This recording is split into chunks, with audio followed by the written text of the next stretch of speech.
Merci de rester avec nous, chers téléspectateurs de Moto TV. Voici votre journal qui commence par le sommaire. Les animateurs nouvellement nommés en ville de Butembo doivent chercher à lutter pour la paix dans la ville. Message de la population de la ville de Butembo après la nomination des nouveaux animateurs à ville de Butembo. Acquisition solennelle de l'Université de l'Assomption au Congo UAC Béni par les Augustins de l'Assomption depuis ce samedi 26 novembre 2022. Les activités irrélatives se sont déroulées en ville de Béni. Des étudiants de l'UAC Butembo et UAC Béni ont pris part à une célébration eucharistique pour cette ouverture solennelle. C'est tout pour le sommaire.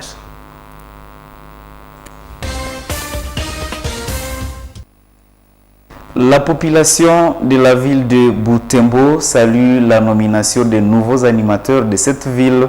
En effet, c'est depuis samedi que le président de la République démocratique du Congo a nommé des maires, des bourgmestres, des administrateurs des territoires et leurs adjoints.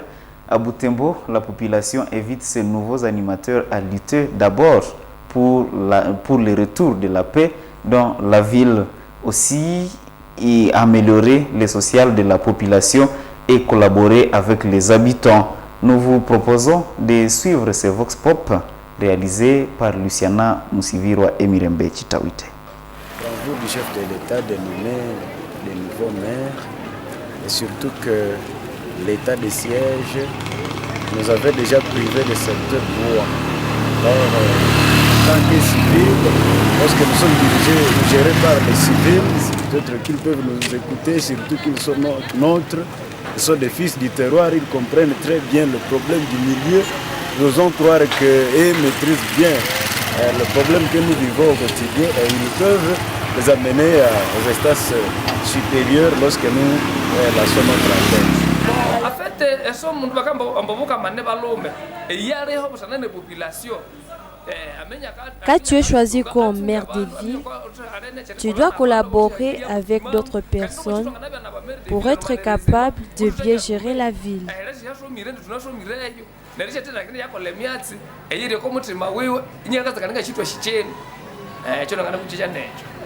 Nos attentes pour les nouveaux animateurs, c'est de lutter contre l'insécurité. Nous avons félicité beaucoup parce qu'avec l'état de siège, avec des sécurités, des pierreries par-ci par-là, mais avec les nouveaux maires, on espère à un changement, vraiment, on aura la sécurité. Nous avons besoin d'un changement.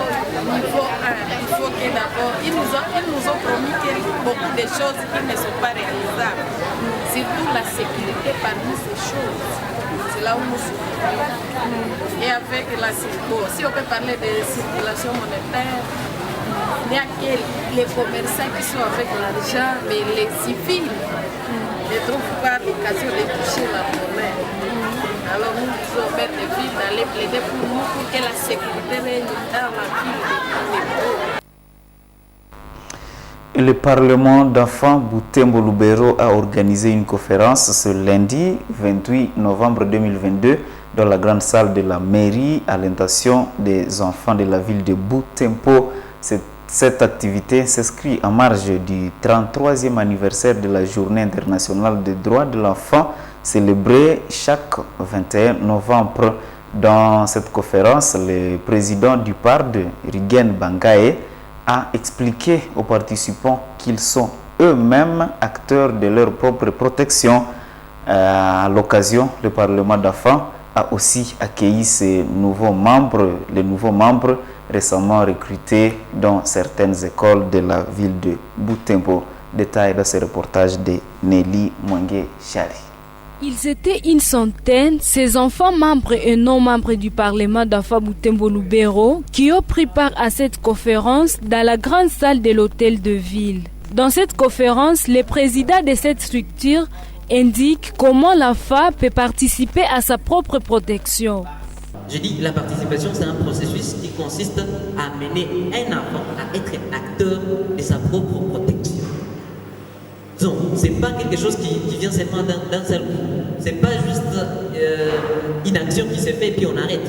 Non, c'est plutôt un processus qui doit être respecté. C'est c'est cette possibilité qu'on offre à un enfant de jouir de ce droit qui sont peut-être liés à cette participation.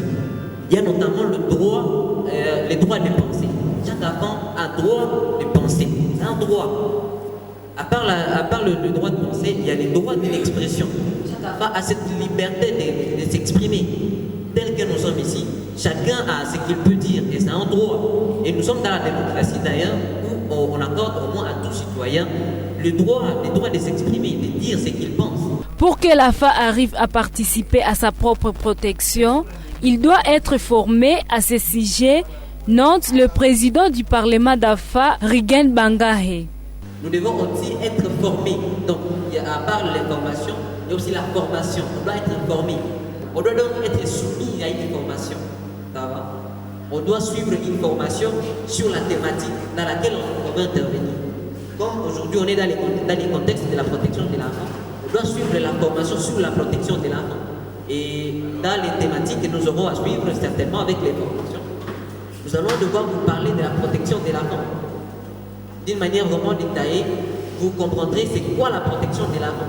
C'est l'une des étapes importantes dans la participation de l'enfant.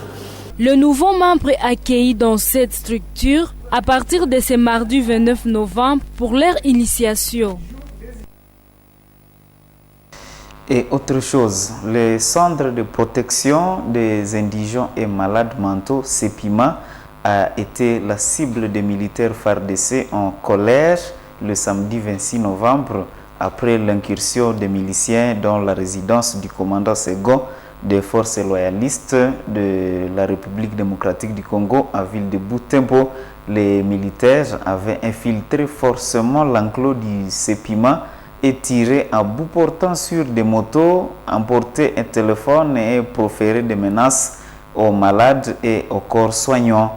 Bahati Moulolo, coordonnateur du CEPIMA, regrette que cet acte de sabotage a ciblé une structure sanitaire. Suivez le détail dans ce reportage de Gérard Mourefou. C'était aux environs de 8 heures de samedi 26 novembre 2022 que les installations du CEPIMA ont été infiltrées par des militaires. Le coordonnateur du CEPIMA qui livre la nouvelle note que le fait s'est passé quelques heures après l'ingursion des miliciens à la résidence du commandant second des FARDC sur avenue des Écoles non loin de la cathédrale de Butembo. Bahati Moulolo explique que les militaires à colère pensaient qu'il y aurait un blessé milicier qui était caché dans ce centre, vu qu'il y avait des traces de sang en dehors de l'enclos. Ils avaient trouvé les gardes malades et les portiers qui étaient encore à l'extérieur. Alors lorsqu'ils ont vu les militaires arriver, ils sont entrés à l'intérieur du centre. Les militaires arrivaient à la porte et étaient en train de suivre les traces du sang. Ils croyaient qu'il y aurait un blessé de guerre au sein de notre structure. Arrivés à la porte, ils ont essayé de faire bouger la porte. Bon, ils ont appelé de venir aussi ouvrir pour eux pour qu'ils accèdent à l'intérieur. Personne n'est arrivé parce que les gens avaient déjà pris fuite, les gens s'étaient déjà cachés. Alors c'est comme ça qu'ils avaient constaté qu'il y avait un cadenas sur notre portail. Ils ont visé là où l'endroit. Alors ils ont commencé à crépiter les balles. Aussitôt entré, les militaires ont fouillé toutes les chambres. Le coordonnateur du CEPIMA a dit que ces militaires ont mangé la nourriture des malades, tiré sur des motos, menacé des malades et leurs infirmiers. Arrivés à l'intérieur, ils ont trouvé l'infirmière de garde. Ils l'ont malmené pour dire nous voilà, nous faisons ici à la recherche des blessés de guerre. Et Maïmaï qui se cacherait dans votre structure ici.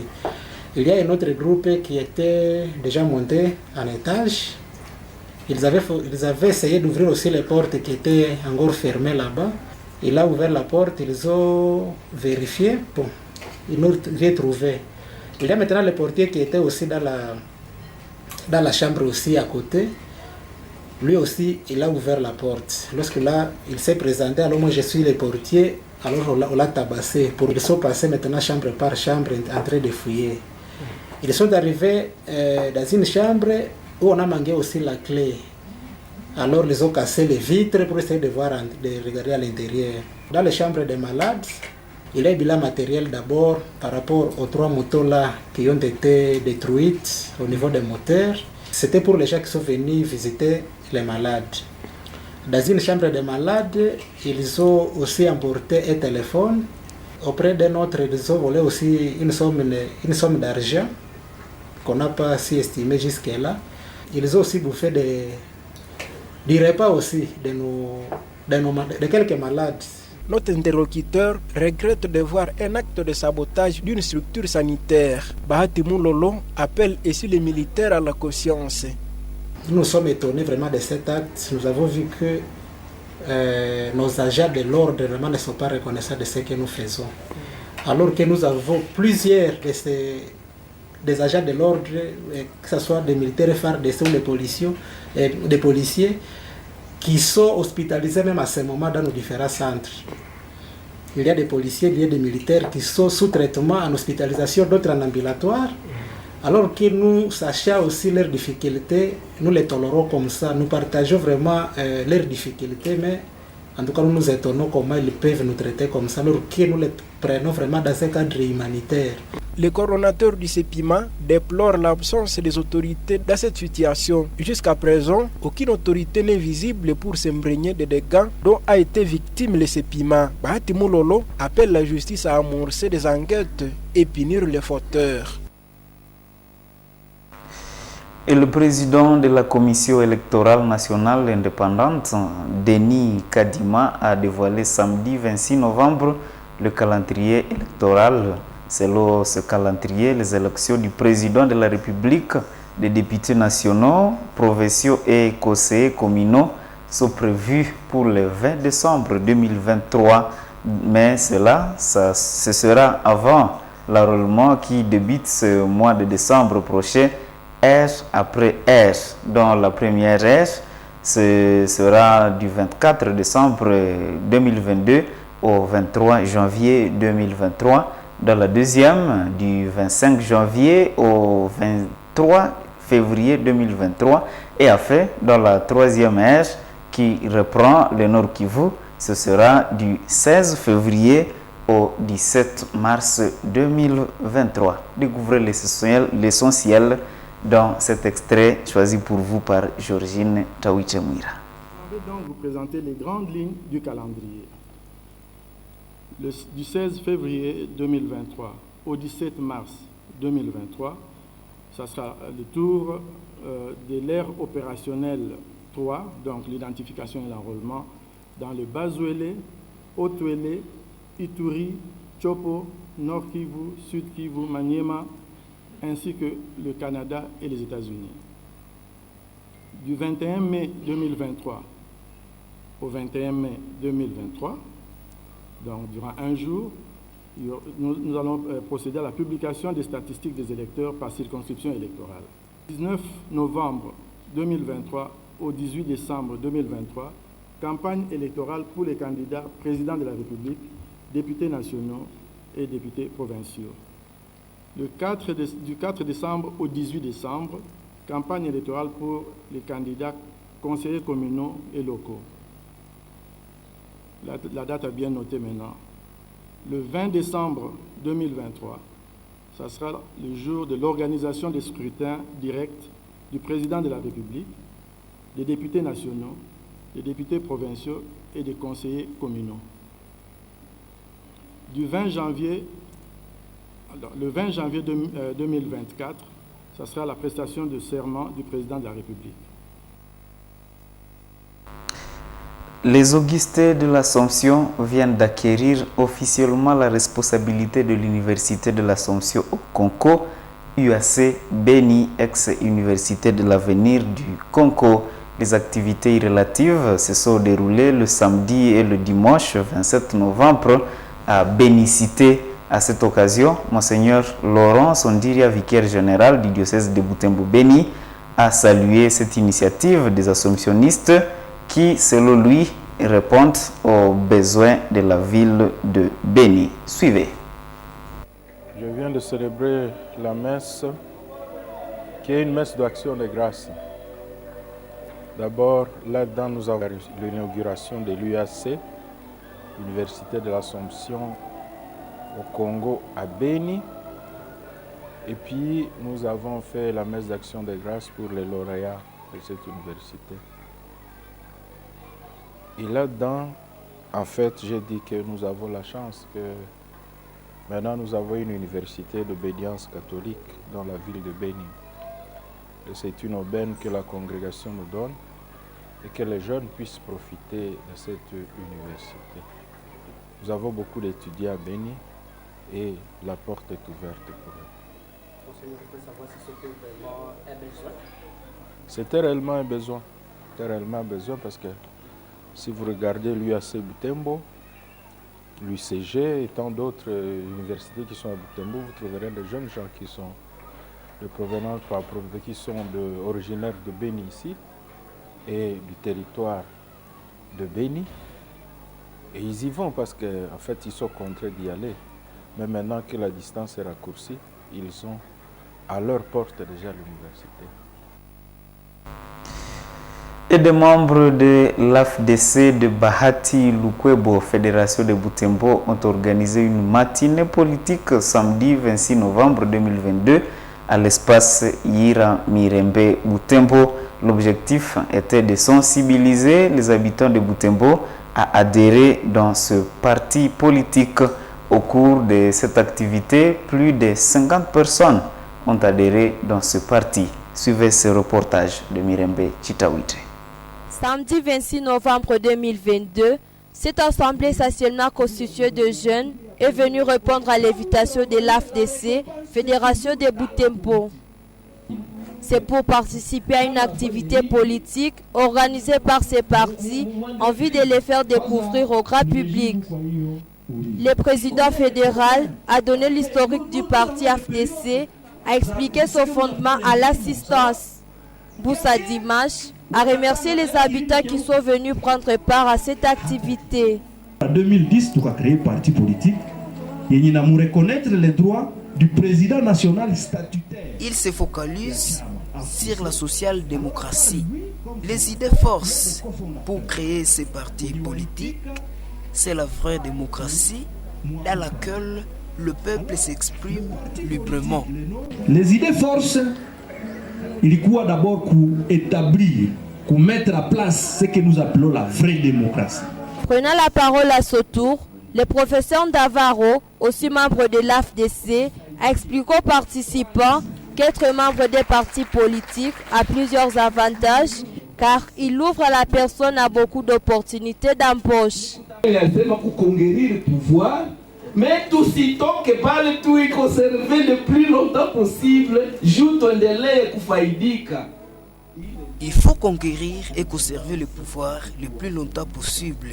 C'est ça l'importance d'être militant. Si nous gagnons la présidence et faire élire 4 députés, nous aurons plusieurs opportunités à nous partager.